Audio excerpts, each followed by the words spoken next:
Hi, and welcome back to Creative Live TV. I am Kate Dessa, your host for today, and I'm super excited to have Hilary Fitzgerald Campbell on this stream today. Again, this is our way of bringing you into the homes and studios of the creators that we love the most during this strange time. We're going into Hilary's apartment in New York City. Hilary is one of the New Yorker cartoonists. She is a writer and she is a hilarious comedian, and I'm excited to have her on to talk a little bit about her work as a cartoonist and just a general funny lady. And then we're going to go into some of her cartoons, and then she's going to jump into some live cartooning where we like to take you guys along with us and have you guys give us some crowdsourced prompts for Hilary to do for us. So welcome to the stream, Hilary. Really excited to have you here. Hello, welcome. Thank you so much for your marvelous introduction. I'm very excited to be here. Yay. So tell us a little bit about, you started at the New Yorker as a cartoonist 2-3 years ago now? No, I don't even know. Well, yeah, so that's actually, being a New Yorker cartoonist is certainly an interesting job and obviously very fun, but also we're all freelancers, right? So we're all like, it'd be so, in your mind, it might be like, oh man, the cartoonists, they sit at a desk in the corner and they come up with ideas all day long. And like, yeah, they have a lunch break with the writers. And that actually sounds really fun, but that is not how it goes.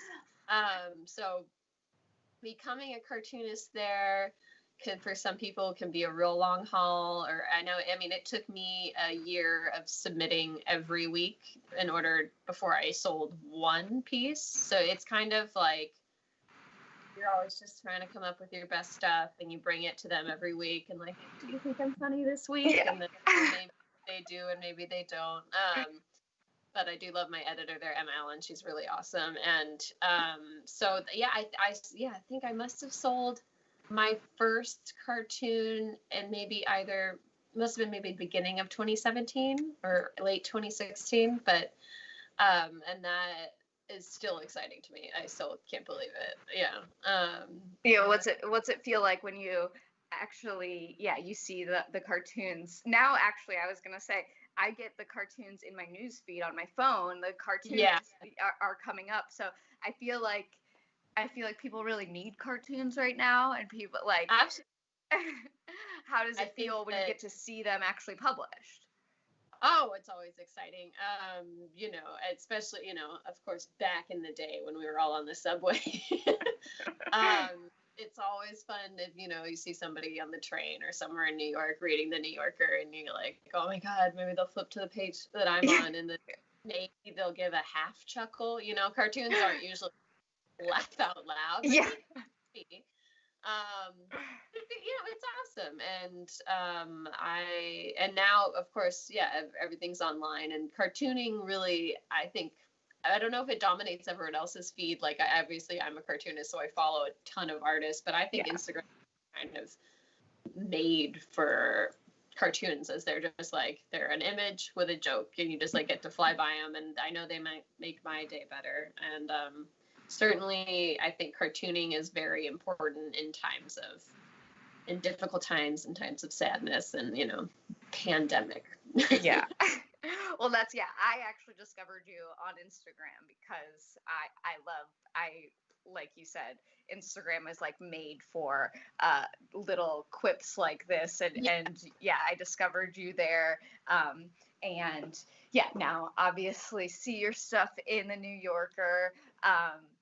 So tell me a little bit about how you even got into cartooning. What, it's such an interesting career path. What even led you to submit your first cartoon?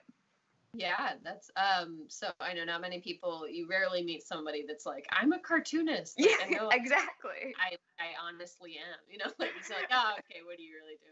Like, I know, it's weird. So definitely just was drawing since I was a kid. I think my mom obviously realized that I like to draw, so then she had me in every art class she could get me in. So get me off her hands and all that jazz. And when I was younger, I was just really truly obsessed with Snoopy and Charlie Brown and the gang. Yeah. And my grandpa was actually golfing buddies with Charles Schultz, who the Oh artist. my gosh. So oh yeah, because he's from Sonoma. Yeah, he spent most of his life in Santa Rosa. Yeah. I know his wife, or his latest wife before he passed, Jeannie, his second wife, and she's really awesome, and she's close with my mother. And anyway, but we just grew up with a lot of original drawings from Schultz around the house that he had given to my grandfather and to my mother. And so I was first learning to draw by copying Snoopy over and over again. And I just get books and try to like draw as good as he could.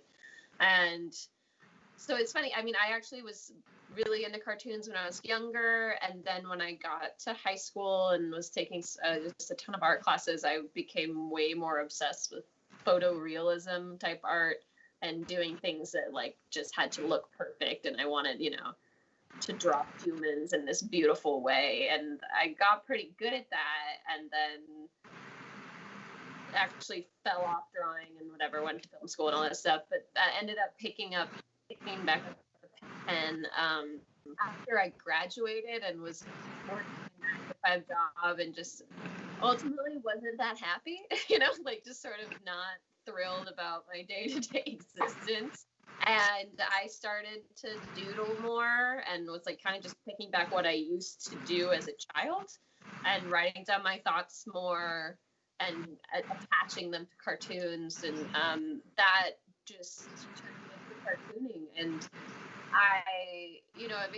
that was also like early days of Instagram. I was like, okay, I'll make an account and we will see what happens. And I just started drawing more and more and more, and mostly was drawing about my mother and realizing like I'm not the only one who thinks she's funny. And it sort of turned into like, I want to be in the New Yorker. And that was like ultimately it probably took me 4 years to get to even the place where I was like ready to submit to the I was scared, but yeah, of course. And yeah, so it's funny. It's, it was ultimately the thing I did as a child that's become my career, but I definitely it's not like I was on that path or really, I wasn't planning that out. I thought I was, and now I actually am kind of getting back to it, but I went to film school for screenwriting and directing and definitely had some other thoughts in my mind about what my, whole life was going to look like. But yeah. I'm very relieved that it's cartooning. Yeah, our CEO, Chase Jarvis, he has a book called Creative Calling that came out recently. And he actually, that's something he speaks to is that, we're all innately creative and that society really stifles that thing that we loved when we were a kid, but we often thought was not a legitimate way to make a career or like tuning. You go, yeah. Gonna make money, exactly. And he just speaks so much in that book about how if you feel like you aren't creative, go back to that thing that you loved when you were a kid, and all of a sudden creativity starts flowing out of you in a way that you totally forgot because you haven't tapped into that thing that interests you as a kid. And it sounds like you stepped away from that for a little while and then kind of found that path back again. Just because you were willing to tap into something that, you weren't necessarily planning it was going anywhere, but that then led it to go somewhere because it was tapping into your creativity in a playful, what's the word I'm looking for? Well, it was ultimately me. I was doing it for because I started to draw again just because I was like, I need an outlet for me. I'm realizing I'm not feeling fulfilled. And it's not that I even had a bad job. I was working in film festivals, but I felt like I was on the wrong end of the table. I was like, I don't want to be managing artists. I want to do the art, and how do I enter this space? What is natural for me? And that it just ultimately it's sort of like, I don't know, a lot of times I feel like cartoons are like adding poetry and art together too, because sometimes you can read a cartoon and you go, that was beautiful. And you're like, it's Yeah. fun, but it's also beautiful. But yeah, so ultimately it wasn't, I didn't think it would be a career at first. I was just trying to figure out how to do something to find something that made me happy. And that's the amazing part, is often when we're just willing to find the thing that makes us happy, there's this way that, when you're enjoying what you're doing, how it builds and builds and builds, and eventually gets to something that you can do as a career. And so that brings me to, like, what was it that, was it a specific drawing that you were like, damn, this is so good, I'm gonna submit it? Or was, like, what was the cartoon or what put you over the top to actually submit to the New Yorker when you were just starting out as a fun project for yourself? Yeah, that's it. Well, it's always funny to go and look back at, like, a lot of cartoonists will do this. So go, what was in my first batch that I sent to the New Yorker? So they're called batches every week, which means like maybe 7 to 15 cartoons that you send every week. Okay. And so when you look back at your first batch and you go, my God, I thought that was funny. Like, oh, I'm so embarrassed. But we all are. It's usually every creator feels that way when they look back at anything they do. But also, they also still are funny to me because I'm like, haha, like, I know why I did that. But I wonder I don't know if I just knew, I mean, when I moved, I basically quit my job, dropped everything, moved to New York, like, with not really a thought, like, sort of like, I'm going to be a cartoonist, I don't know what that means, like, okay. And I moved and was nannying out here, and then probably like 6 months before, I was like, I'm going to do it, I'm going to submit to the New Yorker. But I know one of my early cartoons that didn't sell because, they don't sell for so long, but that I really thought was funny was, and it came out of my nannying experiences, out of the phrase, normally when you're trying to tell a child to get it together when they're crying, you say, use your words, and learn how to speak, use your words and not your screaming. And I drew, so to put a play on that, with cell phones and everything, I drew a nanny, and she's got this little kid that's screaming because her ice cream fell off the cone, but the nanny is handing the phone to the child, and it says, use your emojis to tell me how you really feel through emojis. And I always thought that was so funny, but it didn't sell. But I think that's definitely one of my early cartoons that I was feeling super confident about. But I think in general, though, actually, it was I mean, I love the New Yorker. I love working there. But then all of us also do a lot of other type of cartooning work. Yeah. And what really kind of pushed me into, like, this is going to be a job, like, I can do this, is when I started to get illustration gigs for books. And it's basically when I did Feminist Fight Club. I got paid well. I was finally able, like, oh my God, like, this is a job, and I liked it. So that book, I would say, is kind of like, was my kickstart to turning my life out of, like, being a waitress and a nanny to sitting at home and drawing. Yeah. Well, that's, I think the part of the goal of the stream is to kind of give people a peek into that everybody, they admire, like, people, I admire your work, and so often you idealize people that you admire, and you don't realize that, just like you were a waitress and a nanny trying to figure it out, and like that, it's so often people assume you got a big break, and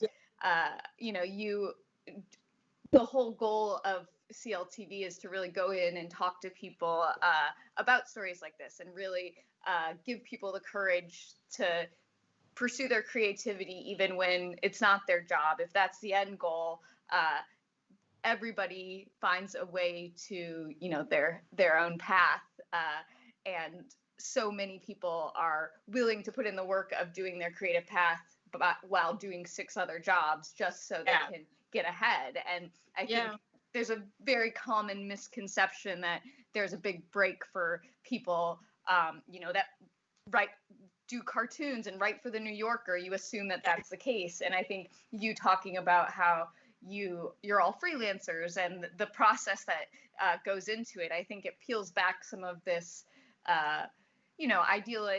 idealization that people put on things that they actually see in print. There's something so meaningful about seeing something in print, and it's yeah. I love it. I hate things that are I think what I'd want to emphasize there is that like a big break is really only a break that buys you enough money for the next 4 months. You're like, okay, I got that job.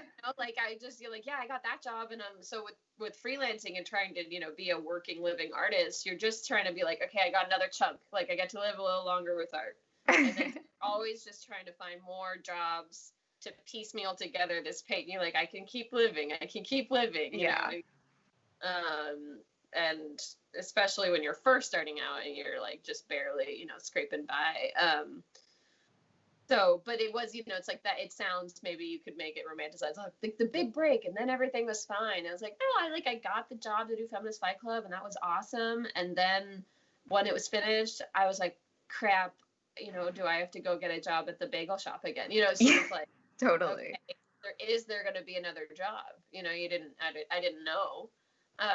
So lucky, and also I think probably just because I kept working, the jobs did keep coming, and I think when you put the work out there, it also comes back to you. Yeah, and I think to your earlier point, you submitted, and you got the Feminist Fight Club, and you did illustrations, but you were still putting out Instagrams every day and showing your work, and really not ever letting up on it. It wasn't like you were like, oh, I got this illustration, now I'm going to wait for the next person to come. You were still constantly putting out work, and every 10 cartoons you get something from, but not every single one. And I think the courage to continue to put your work out even when you're not getting traction is a big inhibitor for people. It is. It can be scary because also you feel like it's unfortunately the internet makes it a numbers game. Yes. It's not worthy, but really I think what I came down to is like I have to just draw every day, and if I draw all day every day, at least I'll get one idea, and I'll maybe have 100 terrible ideas. But you get something out of just physically just putting your pen down and going, I don't even know what I'm going to draw right now, but we will see what happens. Yeah. And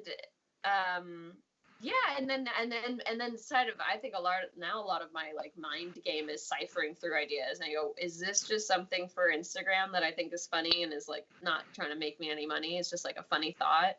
Or is this, is this thing on this page maybe actually something that's really great that could turn into a book? Or is this something I want to take to the New Yorker? So I go through my notebooks all the time because I'm just constantly writing, and then sort of dividing what goes where, where does it belong? Who does it speak to? And that is a large part of the game.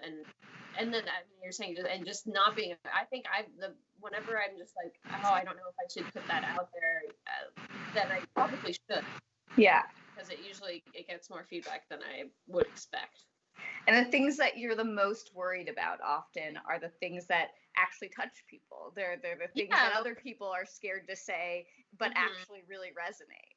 Yeah, I think those are usually ideas, thoughts, and feelings that are really personal and really honest. So then that's why they become scarier.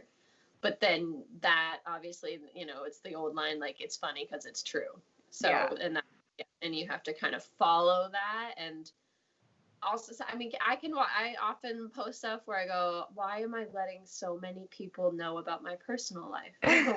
What the hell am I doing? And that is kind of, if you choose to be an artist, that's sort of you're kind of just going to give that up. Yeah. People are going to know a lot about me, and I forget it sometimes, and I'll be at a party and someone will be like, da, da, da, da, da. And I'm like, why do you know that? Oh, I wrote about it. You're right. But that's sort of something every week you kind of I'm just going to do it, whatever. What's what I do now? But it's good. And it's also kind of it helps your soul grow, to be open. Yeah. Well, I think that brings me to, and we're getting lots of questions. I'll just say hello to lots of people are tuning in. We have people from Periscope and Facebook and YouTube, everyone says hi, Hilary. Hello. Morgan's watching. We have Christopher watching from San Diego. Susan watching from Illinois. Jim, who also used to be a cartoonist at his high school in Cincinnati. So everyone's Cool. really excited that you're on the stream today. And we actually have a few questions coming in about your process, which was what I was going to bring up next, which is, a lot of your cartoons, like you said, kind of come from your personal life. Is that often, when you're thinking about a cartoon for the New Yorker or for any project, do you often start with thinking about where you want it to go, or do you kind of let yourself free flow and then decide after the fact what audience this is actually good for? Right. So everybody does things differently. I'm friends with all the cartoonists at the New Yorker, and we all have our own little way of, like some people say, well, I just do it on Sundays. I wait for Sunday and I let all my feelings out. And some people like me, what I do is, I have about 1,000 notebooks. Like I keep, just these Fabriano notebooks. I'm actually not a moleskin person. A lot of people are, but I don't like them. But I just keep these little flimsy notebooks with me, and I am just sort of constantly.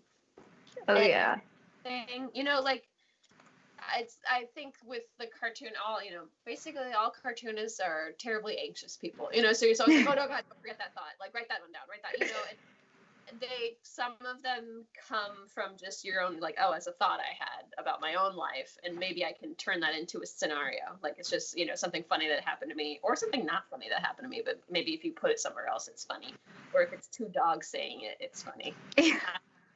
But then I draw a lot I go walk around New York and I just draw what I see. So you don't know, a cartoon can kind of come from there. Like, oh, I saw this waiter say something hilarious to this guy at the diner, or I saw this guy in the park with, like, one time it was cracking me up. I saw a porta potty in Prospect Park, and somebody was inside, and the leash was coming through the door, and the dog was outside waiting patiently with a leash just sort of like locked in there. And I was like, well, that's hilarious. So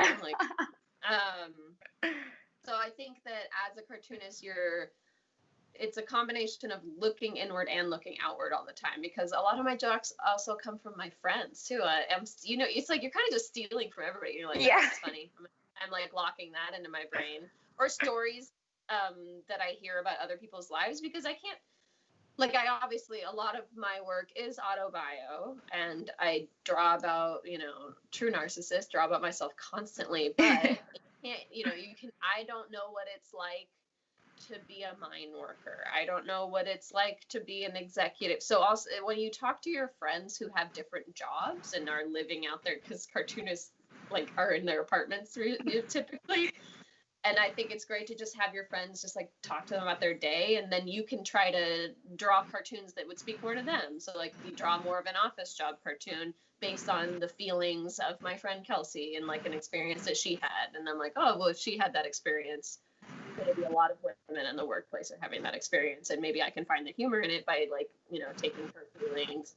And so I think that talking to people, it's just it's a duality thing, and then I just write everything down constantly, and then I do that all week, and then kind of on the weekends I'll take some time when I'm like, okay, I want to figure out. So for example, if I was like, I want to figure out what I want to submit to the New Yorker this week, and I don't know what I want to do, and I'm sad that I can't think of anything. That's why I have all my notebooks. So I'll just sit down and I'll go through 2 years of them, and I'll go, oh my God, I forgot about that. I never drew that. And then so you pull that out, and you're like, okay, I'm going to do a finish on that one. And so I just kind of comb through them all the time, and I have little sticky notes, and I flag them all and go, this is funny. Why didn't I submit that? And then maybe this is an idea for a longer form cartoon that I want to do for Medium. So I kind of I'm always drawing forward, and then always also looking backwards to not forget something that could be mined for. Yeah, totally. Yeah. That was a lot. So yeah, so I think it's that you always have like different work. You have like your notebook work with all your sketches, and then you have work where you're like, okay, I'm really gonna this pile of stuff. I'm really doing like a nice finish on. I'm drawing this, and then this is stuff art for being cleaned up or art that I want to sell. So it's like I have my different piles of like where they are at and like in progress. Yeah, and that brings up my next question, which is like how, you have the conception of a cartoon. How do you kind of have a mix of line drawings of stuff with color. How do you decide how the illustration is going to look in the end? Is there a, do you have a style that speaks to color versus a line drawing versus something that's a little bit more detailed? Or is it just kind of on a whim of what that specific cartoon speaks to? Well, I would say that typically it depends on where it's going. So a piece for the New Yorker is generally going to be a square panel that's going to have a black and a gray, an ink wash. So it's all in gray tone because that is a New Yorker cartoon. And they're not always squares, but they're mostly, they can be a rectangle. Pretty much square to rectangle shape, maybe a circle. So those, and I want, they're New Yorker cartoons. They mean a lot to me. So those, I take my time with. I often do my roughs digitally now just to have things easier to ship them off. But then if something sells, I don't want to be drawing it digitally most of the time. I'm going to like get my big paper out and do the pen and ink, do the ink wash, let it dry, go back in and make it special. Because I think, you submit so many cartoons a year and maybe you only sell 5 to 8, so those they're important pieces. So I kind of want to take my time on those. But then sometimes I'll illustrate a book that needs to be in color. So that is another story. And so that's just, for some jobs, you need color. I'm actually not a big fan of adding color. I would prefer things that are either just, black and white, just a pen, or with the ink wash. But I think color for me can be pretty distracting from the joke or the story. But so it just but then I really just like stuff out of my notebook that's just sort of scanned and like is just a black pen, and I think that those hold the most weight to me because they usually are so silly, and I think that a lot of people have a lot of expression in their line work, and I've definitely, since I started to draw years ago, I've tried my best over the years to become looser in style and not be so rigid, because I think that whenever I'm not thinking, I draw the best. And when you start to really think about the drawing and your hand gets rigid and your lines get too serious, then it doesn't come out totally right. But so it depends on the project, basically. Yeah. It's going to look, but you always want it to look like you drew it, and obviously it will look like you drew it because you drew it and no one else drew it. Yeah. So we have a couple questions coming in from the audience. Let's hear them. One is, sorry, 1 second here. One is, do you do multiple versions? Do you ever submit the first one that you drew out, or if you come up with a great idea, how hard is it for you to do a rough one and then recreate the final one? Typically, yes, you do it, but you kind of draw it. Well, I mean, you kind of have the image in your mind going like, I know what this should look like, and then sometimes it doesn't translate it first too. So I'll do a pencil rough underneath and like do one shade of that to sort of figure out. Also, you want to be like, what is prominent in this image? What needs to be highlighted? Who is speaking? They need to, you have to have that the eye is drawn to the right area, and like, what is part of the joke? Like, is that really presenting itself? So the joke needs to be very prominent within the image. So I do roughs, and then I'll do digital roughs. So I don't, so I can send them, and like. So a lot of the cartoonists, since we're all friends and we're all like worried all the time, we go, do you think this is funny? And like, your friends can really help you, and they'll write back, they're like, I really like it, but I can't tell that person's talking. So you're like, oh, okay, now when I go do the finish, I know, make sure it's very obvious that they're talking. Or like, it's like, that thing doesn't look like a remote, why is that supposed to be a remote, that sort of stuff. Like, so within our group, we really help each other to make sure that the joke is clear. So you do draw it a bunch, and I've even sent my finishes into the New Yorker, and the next day been like, I don't like it. Like, oh my God, why did I do that? And then I draw it again, and then, and they, obviously they don't care. They're like, oh yeah, no, this is, thank you. So you kind of sleep on it sometimes and see if you really did it right. But then sometimes the first time you draw something, because you're not so worried about it, it is the best time, and you go, I'm not redrawing it. Like, I already know that is how it's supposed to look. And, I heard a good trick from an old cartoonist, or who's still a wonderful man with Mort Green. He makes a bunch of copies of his cartoons. He just goes and photocopies them before he's going to do an ink wash, just to trick his mind into thinking it's okay if I mess up because there's all those other copies. And typically he said he doesn't even use them, but just telling his mind it's okay if I mess up because there's 20 of them over there. Yeah. Allows his mind to calm down, and then he usually doesn't need them, and he just, does the wash without the pressure. And I really liked that piece of advice when he told me that. Because ink washes, I think, are probably the hardest to learn to really get down, of like how if anyone's listening who understands what I'm talking about with ink washes. I was just going to ask you want to give us a little bit of a insight into ink washing?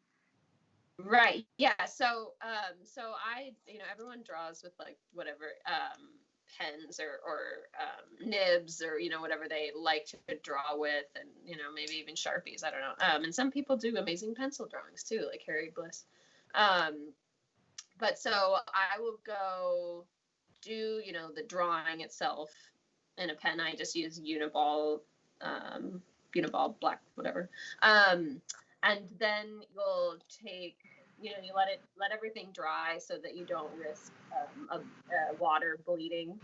Yeah. And so then you just, a little can of black ink, and whatever brand you like. I don't know. I use Higgins like the most of us. And you'll go, and then you'll make, so get all your cups out and make a black, like a dark water that has the most ink in it, and then like something lighter. So you make all your tones. So like, this is for the background, this is for, just whatever, make the different types of grays you're going to want. And then, it's doing the ink wash is sort of like adding all those tones into your cartoon. And some people are pretty minimalist about it, and then some people aren't. So that is kind of also obviously in the way that you draw, but then your ink wash is also really where your style can come in. But nowadays, a lot of people do work digitally though, so you don't have to be doing that kind of stuff. I really like doing ink washes by hand, but like, amazing artists also just use Procreate and just do tones, and that's it. So it's kind of to each his own. And I don't know, I mix it up. Sometimes I do washes and sometimes I do tones. So is most of the work that you submit, it's all it's all non-digital work you like to do? For the most part, it's all drawn on paper. I've had a few pieces that I didn't do that with,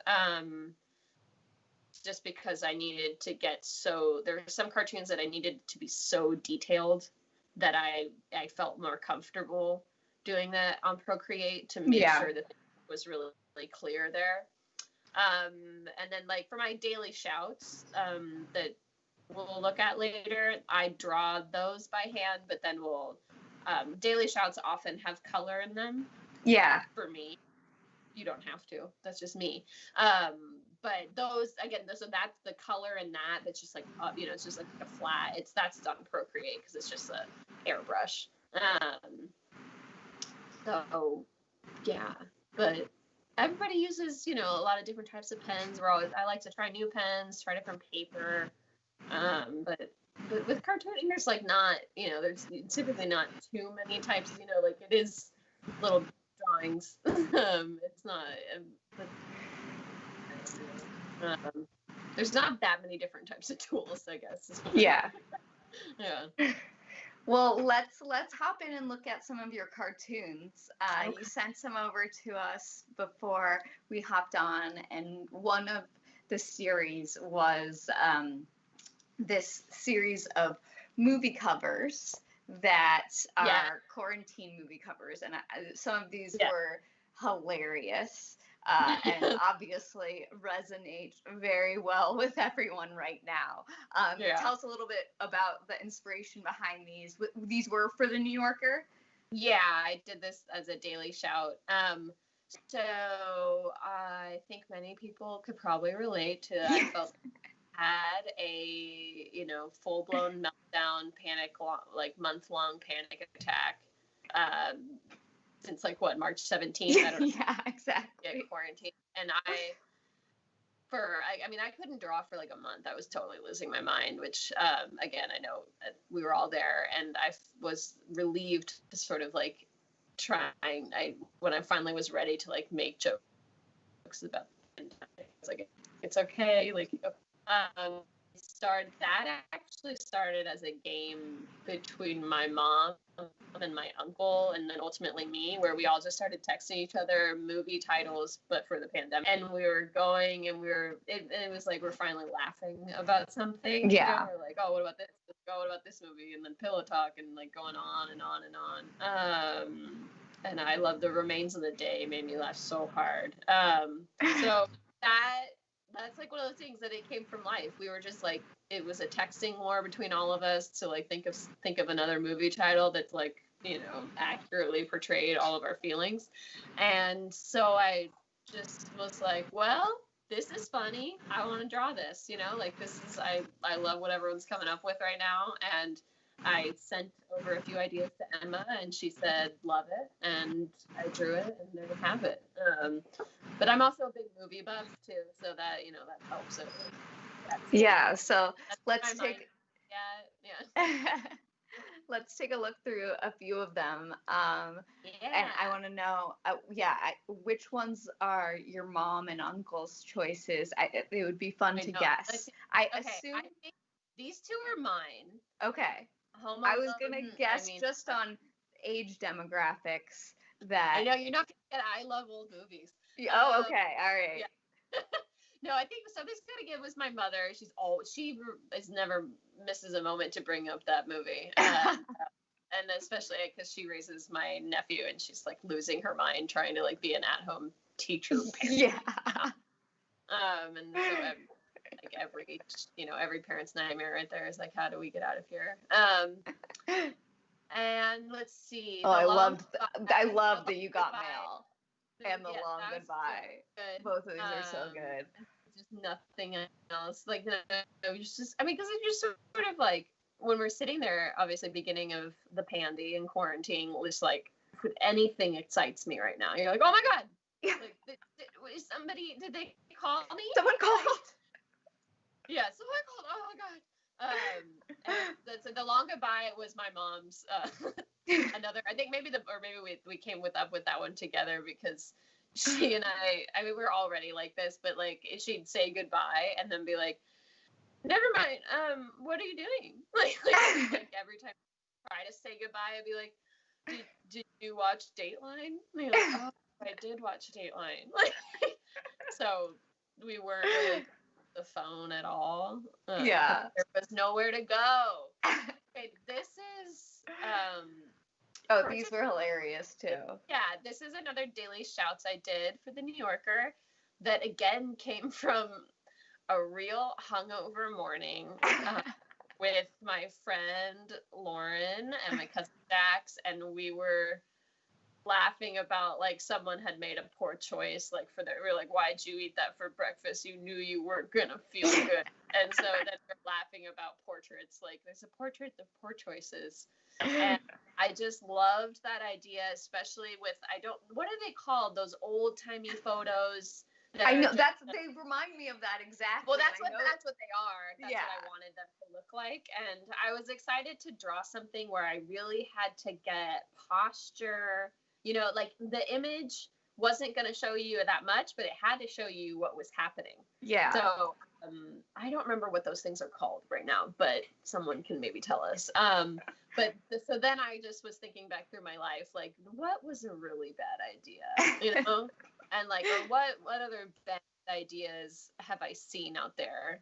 I think one of them, I'm definitely Margot, who cut her own hair. That's me, like, once a month. I'm always like, no, I think I got it this time. Yeah, and it was every month I go, no, this time I'll do it right. I've watched enough YouTube videos, like, I'm doing. And books, there you go.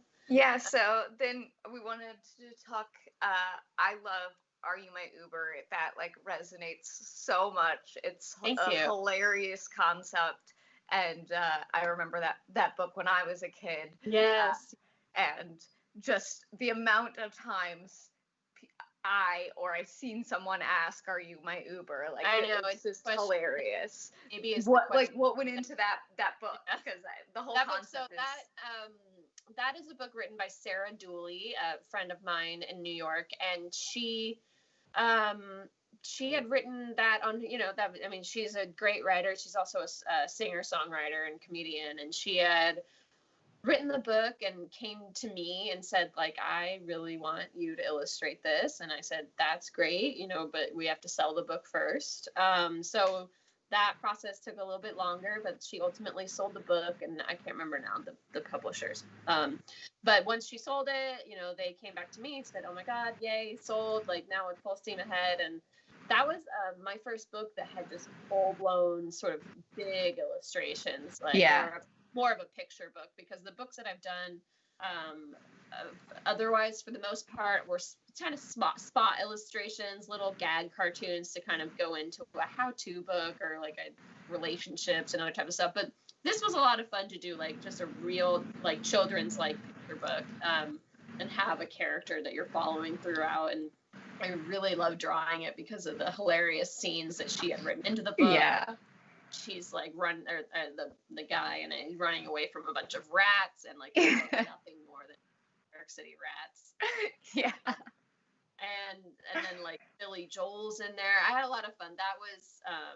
That was great. But that's a project that, because I knew I was going to get notes on it, and I knew that it was going to be a time intensive thing, that I did fully on the iPad so that I wouldn't like get myself in trouble with, like, oh no, what if I have to edit and there are these paintings that you can't edit. Yeah. So sometimes, like, to anyone listening who's like, when do you do this? When do you do that? Like, if it's more like that is, like, to me, like a client-based job, then I will want to do it on the iPad so that I have the opportunity to do the edits for the person that I'm working for. Yeah. And sort of just avoid any hiccups and avoid extra work. Totally. So I really Are You My Uber, and it's just it's a great title. It's like, that's such a good book. And then we talked a little bit about Feminist Fight Club, and it seems like ages ago now. I'm like, oh my God. When did that come out? 4 years?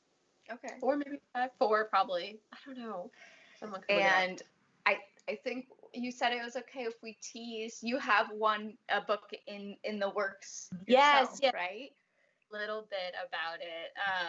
So it's my first graphic novel memoir. So this has been like the most intensive drawing I've ever done. I've actually like started to develop carpal tunnel, but I'm loving it. So it's called Murder Book, which sounds weird. And you're like, what? Is she a murderer? But it is about my love affair with true crime, and sort of since I was a little lady, and so it's sort of basically surrounding the question, like telling my own narrative, but ultimately trying to tell the narrative of probably a lot of women out there of what is it? Why am I so obsessed? Why are know, we so obsessed yeah, with it? Because exactly. you just So mentioned Dateline, and I was like, you're a girl of my Dateline. heart. Yeah, big. I mean, I was watching Law and Order when you called me today. Yeah, so that is true. Sitting here middle of the day, like, what are you doing? But so I wanted to draw a comedic book about murder, because it's not, they probably exist. I haven't seen a lot of that type of stuff, and I was like, this, market be hungry for it, and that's a story I want to tell. So it's me kind of tracing back into my childhood and everything, and sort of like what happened, like, nothing, no one died in my family, but what sort of things kind of lead someone to becoming a murderino. So it's a really fun book. I actually today just finished the 5th chapter, and it'll be out, I believe, end of next year with Andrews McMeel. Awesome. And I'm super excited about it. It's forced me to become a better artist. It's just been like a really, really fun process, and I'm just like having a joy. I wish it wouldn't end. That's awesome. Well, yeah. I'm excited about it because thank you. Like you said, there's a lot of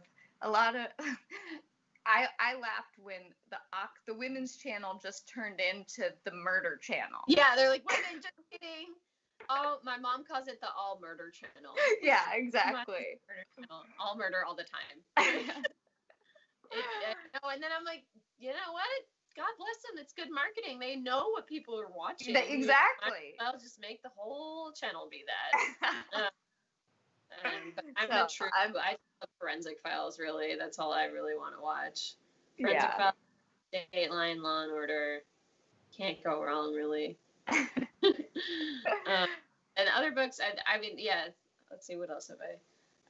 A book coming out in the fall that I illustrated called How to Date Your Wardrobe, but Heather Newberger, and that was a fun, I like illustrating books because it's cartoons that I probably would never have come up with. Like, I'm not a fashion lady. I wear overalls half the time, and like t-shirts and running shorts, but then being hired to do this book, I had to really think about, like, okay, how do I approach my clothing? What is funny about that? What is funny about the way my mom, like, is always at Marshall's? What is funny about, like, my anxiety about having to return something? So, like, having to sort of go into a area of my mind that I didn't typically sort of explore for cartoons, and having to do that for the book, I really enjoyed. And the same, I did a mental health book that I really liked. So I think, when you get that sort of client-based work, you come up with new ideas that somebody else kind of brings to you, and it's like, what do you think? And you go, I do have thoughts. Like, yeah. So, yeah. Cool. Well, I think that brings us to, it's time to see you doing some drawing and some cartooning. Okay. Mm-hmm. It's like 7 in New York, so I'm allowed to be drinking. Okay. That was also something I noticed about a lot of your cartoons. That I do love wine. Here, I'll draw. My favorite thing is usually, I'm using a Sharpie only because I want you guys to see it. I don't normally draw with a Sharpie, but it'll just kind of make easier. But I love wine. And I love my mother.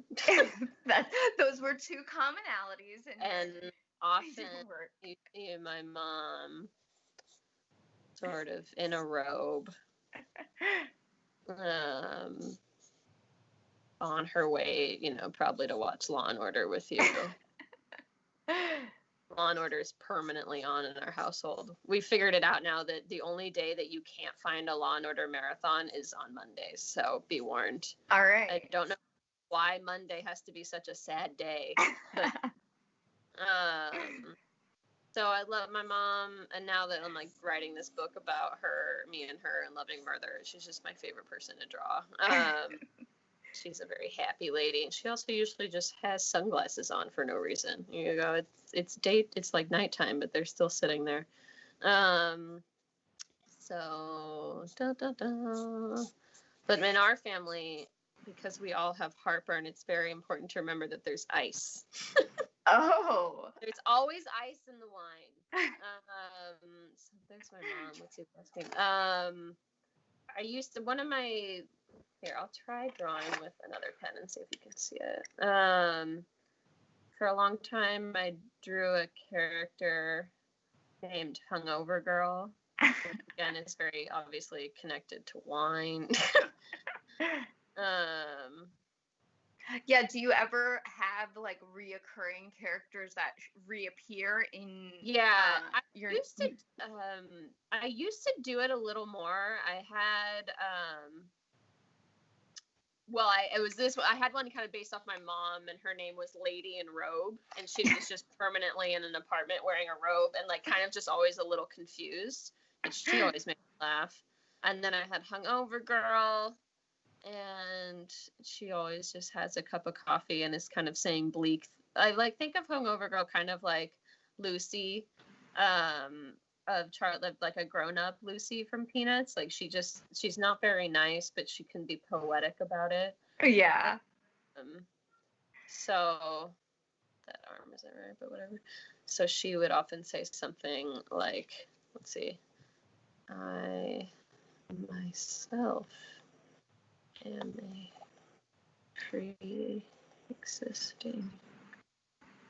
condition. That's a little health humor. I myself am a pre-existing condition. That's Hungover Girl at the doctor's office. Talking to insurance. But so when do you know if there needs to be writing with the cartoon, or it speaks for itself? Like, you know, I've seen some of yours have writing with them, some of them don't. Is it just right? I think that kind of just comes into like, is the joke in the image or is it not? You know, like is so, because and usually, if you think of a joke where a cartoon where the joke's in the image, those are like the perfect cartoon. Yeah, you know, just words, like beautiful.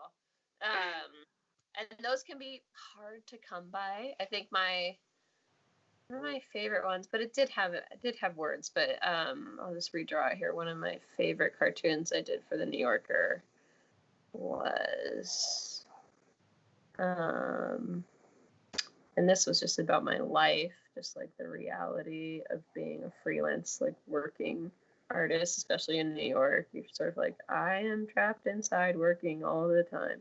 Is I drew I remember this one, test rat, and that again, rats are like always an inspiration to me. I feel for them. I feel like they have a hard life in this city, but also they must have a ton of friends. And so he had like that, and he had a gym. He had a little exercise machine because he has to stay in shape to be a good-looking freelance. Because he never leaves the house. Yeah. And then he had like a picture of himself and a calendar about what's going on that month. And so that was one cartoon that did sell to the New Yorker, and it had a title of Freelance Test Rat. Yeah. And that was just really a self-portrait of my life. But I also, so you have like characters and people, and it's just like funny thoughts and everything that you like to draw. But then I do a lot of, like I said earlier, and with my memoir murder book coming out next year, I do a lot of auto-bio work. I really love I love diary comics and like the work of Julia Wirtz, and Roz Chast books are just amazing. And I think that telling your life through a cartoon it's so powerful to me, because you can talk about some pretty dark, sad things, but then the cartoon kind of brings light to it, and like some brevity. And so I do a lot of work like that, and so I draw a lot of cartoons that are really, and then this usually isn't stuff for the New Yorker, but just sort of for other media outlets that also have stories too, or just I have a Patreon account. I put a ton of work on there because I love Patreon, because I'm like, this is what I really want to be doing, like and then they give you the space for like people that want to support you. in that capacity, and I Yeah. appreciate that. So this is another rat thing that happened to me. So I started a series called Scenes I've Seen in New York Lately. I started it like maybe a year and a half ago. Uh-huh. And it's been super popular. And I just because sometimes being a freelancer and also not being from New York, I'm like, get a little anxiety of like, what is it that ties me to this city? You know, like I want to get home. Like, what is it that why do I exist even? Like, and I started a new thing. I was like, okay, I'm gonna draw 5 things I see in New York that either make me laugh or make me think, you know, or I just thought that was, or it's just beautiful. You go, oh my God, that was gorgeous, because you see so much stuff in New York all the time that you just wouldn't see anywhere else. And it's so easy to not pay attention to those things. And this is such a great exercise for you to like force yourself to actually appreciate where you live. Right, yeah, and it's made me pay attention to things, and now all the time, like, me and my boyfriend would go, oh my God, that's a scene. Like, what was that? Like, take a picture. Like, and so it made me feel a little, you know, more connected to the city. And then I did like a, more of a collaborative version where I asked all my followers on Instagram, like that week, I was like, what's your favorite thing you've seen in New York? And so we did a weekly series for a little bit of like scenes that other people have seen. So I just started doing that and just drawing a lot of stuff I've seen in New York, and that has become one of my just like favorite activities every week that I really look forward to. And then I've had other people come up to me going like, I saw some scenes, and I'm like, oh, that's so cool. Like, you should draw your own scenes too, you know. Anyways, this is one time I went to take the trash out and a rat greeted me. It's cute, you know. I don't know why today's mom I'm talking so much about rats, but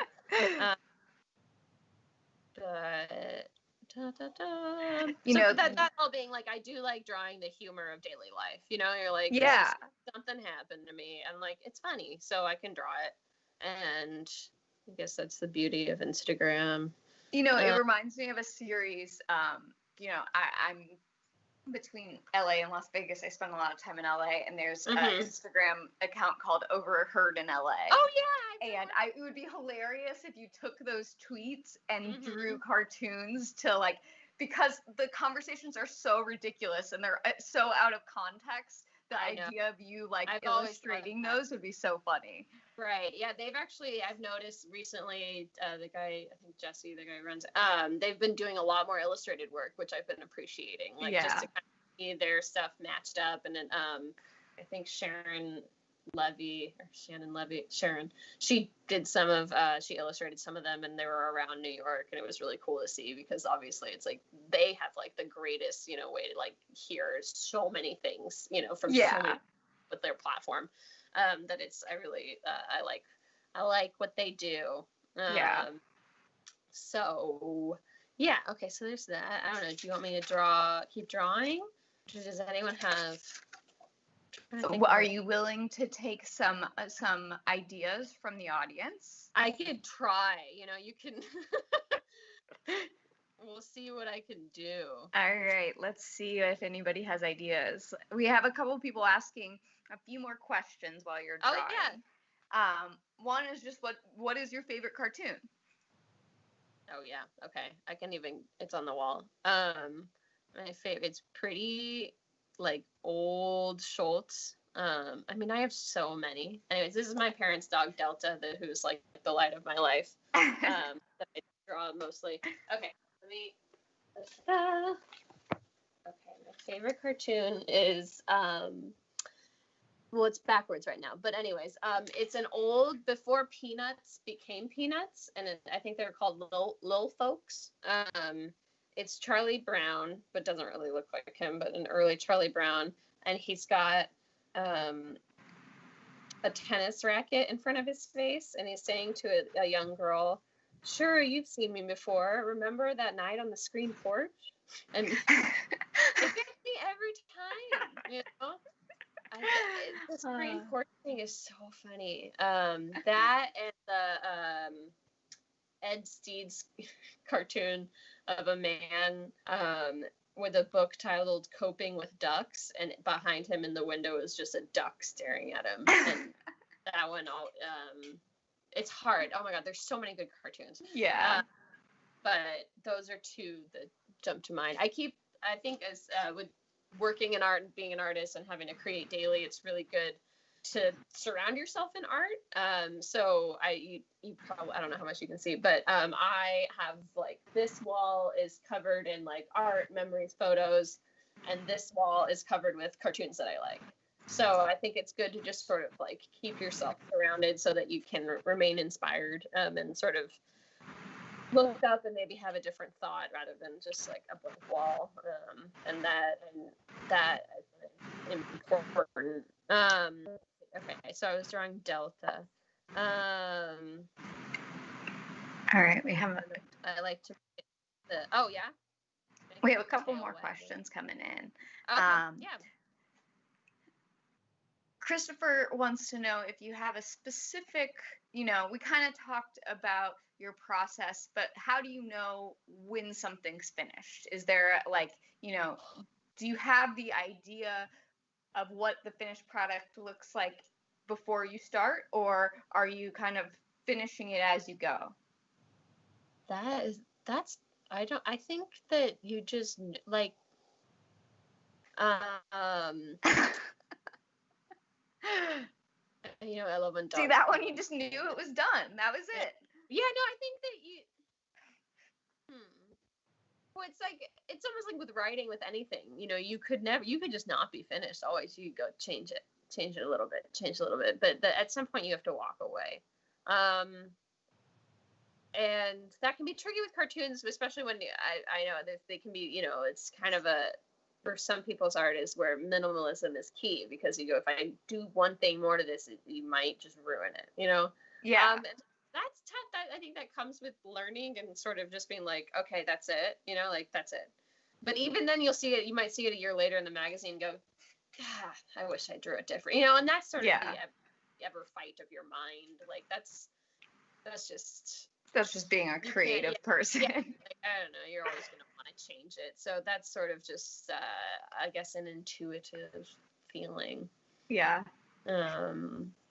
Let's see. I'll try to think of something else to draw. If I have any funny stories. I do a lot of sitting on my fire escape, since it's like, you refer to it as your deck. You're like, that's a deck. Definitely not a deck.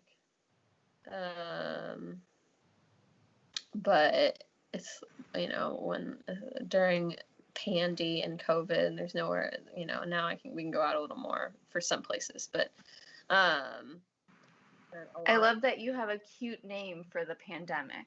I said you have to make it sound a little nicer for a second, just to sort of get through the day, because it's not nice. It's not nice. It's terrible, and it's. I know. I don't know if it's not that I'm trying to make light of it, though. I take it very seriously.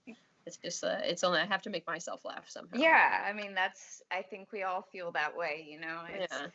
It is a tragic thing, but we all have to find some way you're like, to... I have to still get through the day. Like, yeah. So, I actually, with like trying to do art in the pandemic and trying to just figure out how to like get yourself through the day, I kind of totally fell off the art wagon for a little bit, because I was just struggling. And then what kind of got me back on my feet was like, okay, what can I do to make art right now? Like kind of like, don't be so worried about money. Like, don't be so worried, like all these things that you're normally like, oh my God. And especially like my book was due, and I was like, I can't work on my book. And so I started to do diaries. I call the Corona diaries for Patreon. And I was like, okay, I'm just gonna like at least every day, I wanted to start to like set expectations low for myself, because I was having such horrible anxiety. So I was like, okay, just like, this is one thing you could do every day. You can wake up and just be like, how do you feel? What do you think about COVID today? Like So I just did like a daily sort of just a diary comic of like, this is today. I saw a squirrel outside my window, you know, like, because you're seeing so little. And that was exciting. Yeah, you go, that was interesting. I'm trying to make friends with the stray cats, you know, and so I started to do that. I made it. Now and I've actually kept it going. Now I'm doing a little less, but like for every day on Patreon, I made like, I think 98 cartoons that were wow. diary comics, and like I found that was really helpful for my mind too, and it made me feel like I'm like, okay, I did something. And then I go, who knows, that could turn into a book, you know, like it's something that I didn't have the intention of, you know, anything but for myself, just to like get the day, but that kind of stuff always has the power to become something else. Let's see, the one time during the pandemic, well, as if it's not still happening, but during harsh quarantine, I was out here singing ABBA, just really loudly, not realizing that anyone out there, if anyone's an ABBA fan, you know the song. Finally facing. Okay, and I'm not gonna get the like distance right on this because of the way I drew it, but I looked up and this woman was right here. I had no idea. And she was like not happy about it, which I was like, what's wrong with you that you're like upset that I'm singing that you're ABBA? upset that I'm singing ABBA. Just sort of like mugging me, you know, just like just not just trying to get through this, lady. Yeah, and I'm like, listen, aren't you singing in your apartment? You know, like what are you doing to get through the day? She's actually funny. It's funny, I know. In New York, you just watch people. She has a baby and a dog and her husband, and they sit over there.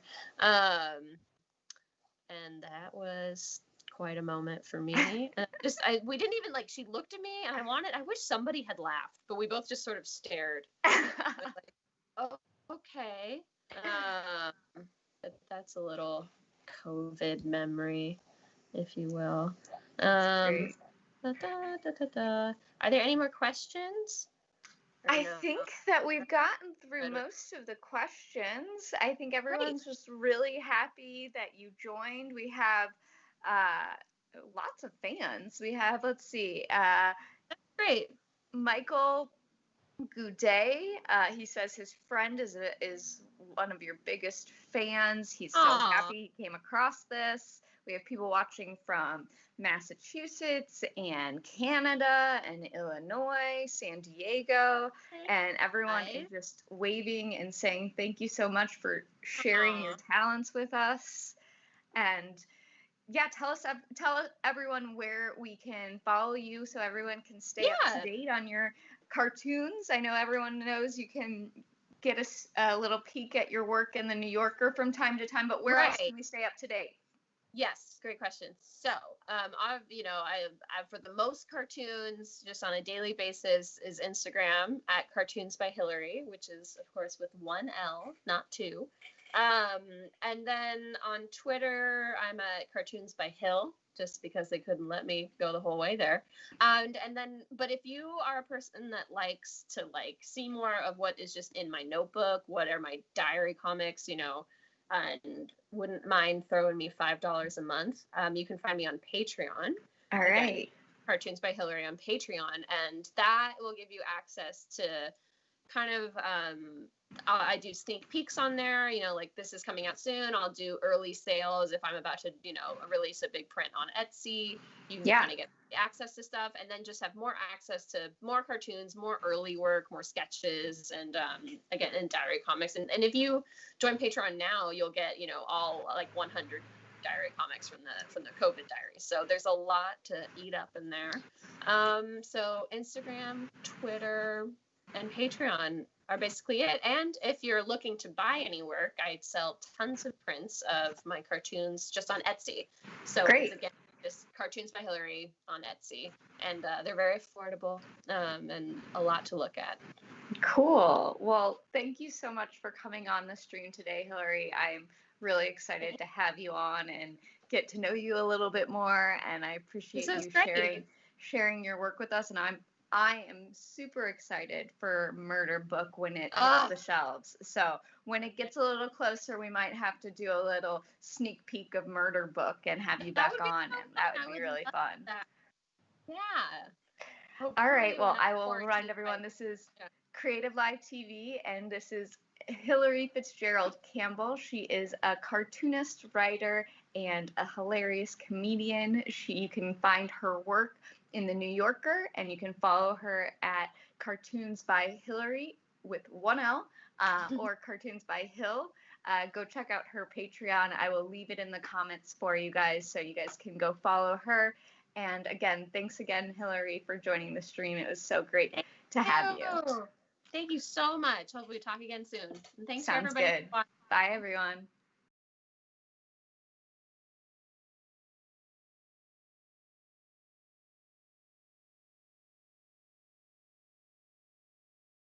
Hey guys, what's up? It's Chase Jarvis, founder and CEO of Creative Live. You all know that we have more than 2,000 classes and more than 10,000 hours of learning, inspirational, and motivational content on the platform. I'm super excited to announce a new experience on Creative Live. It's called Fast Class.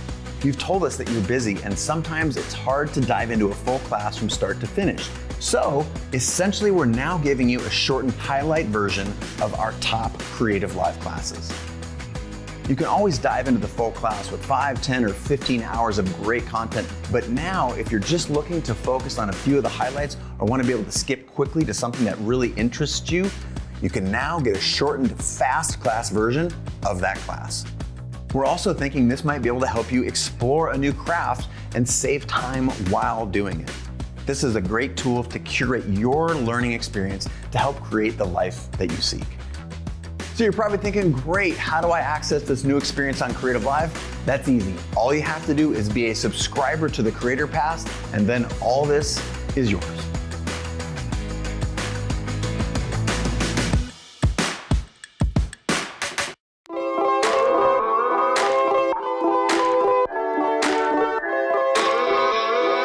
If you're feeling isolated and looking for creative connection, try tuning into creativelive.com/TV. That's where we've got a 24/7 live stream from the kitchen counters.